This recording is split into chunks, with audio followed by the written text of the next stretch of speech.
বিষয়ক সম্পাদক জনাব খোরশেদ আলম।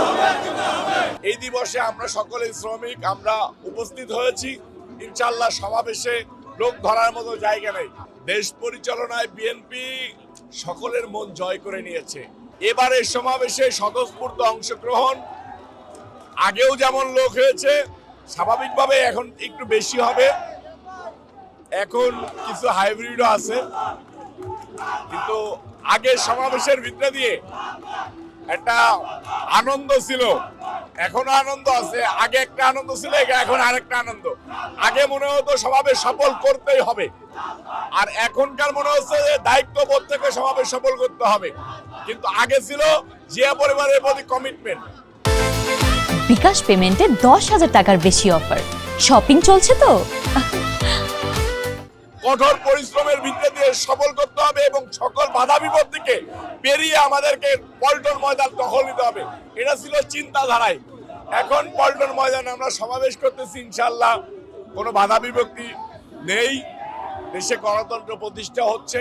শহীদ রাষ্ট্রপতি জিয়াউর রহমান সাহেবের সুযোগ্য সন্তান জনাব তারেক রহমান সাহেব আজকের 1 মে দিবস উপলক্ষে আন্তর্জাতিক শ্রমিক দিবস, এই দিবসে আমরা সকলে শ্রমিক আমরা উপস্থিত হয়েছি। ইনশাআল্লাহ সমাবেশে লোক ধরার মতো জায়গা নেই। আপনারা দেখছেন যে আমরা পল্টনে সমাবেশ হবে, আমরা মতিঝিলে অবস্থান করতেছি। পল্টনে যাওয়ার মতো কোনো জায়গা এখনো পাচ্ছি না। নেতা কর্মী বললাম না, আগে একটা জিনিস ছিল যে পল্টনে সমাবেশ সফল করতেই হবে। বিএনপির চেয়ারম্যান জনাব তারেক রহমান সাহেব ফোনে বলে দিতেন, সেটাই একরকম ছিল। এখন উনি সশরীরে উপস্থিত হচ্ছেন। নেতা কর্মীদের ভিতরে একটা আনন্দের উল্লাস যে এই পল্টন ময়দানে জনাব তারেক রহমানকে নিয়ে সমাবেশ করব। এই পল্টন ময়দান হবে বিএনপির। এই দেশে বিএনপি ক্ষমতা আসবে এবং তারেক রহমান প্রধানমন্ত্রী হবে। সেই আবেগ, অনুভূতি, ভালোবাসার জায়গা, কমিটমেন্টের জায়গা জনাব তারেক রহমান সাহেবকে দেখতে আমরা সকলে চলে এসেছি। দেশ পরিচালনায় বিএনপি সকলের মন জয় করে নিয়েছে। একদম সাধারণ মানুষ, একজন তৃণমূলের মানুষ, তারা মনে করতেছে সঠিক সময়ে সঠিক নেতৃত্ব, সঠিক সময়ে জনাব তারেক রহমান সাহেব প্রধানমন্ত্রী হয়েছে।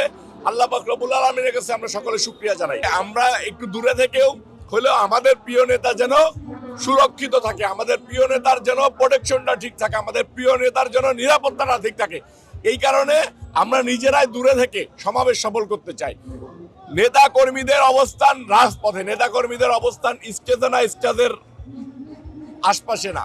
নেতা কর্মীরা যারা দলের ডেডিকেটেড কর্মী, তারা রাজপথের থেকে প্রোগ্রাম সুশৃঙ্খলভাবে বসে থেকে সফল করে প্রমাণ করে দেয় যে তারা রাজপথের সক্রিয় এবং সঠিক কর্মী। শ্রমিকদেরকে নিয়ে আমাদের চিন্তাধারা, কৃষকদেরকে নিয়ে আমাদের চিন্তাধারা, সাধারণ ছাত্রদেরকে নিয়ে, ছাত্রীদেরকে নিয়ে আমাদের চিন্তাধারা, যারা খেটে খায়, যারা দিনমজুর, তাদেরকে নিয়েই বেশি। কারণ আমাদের দেশটাই দরিদ্র। আমরা এই দরিদ্র দেশের সকলেই শ্রমিক, আমরা এই দেশের সকলেই পরিশ্রম করে খেতে চাই।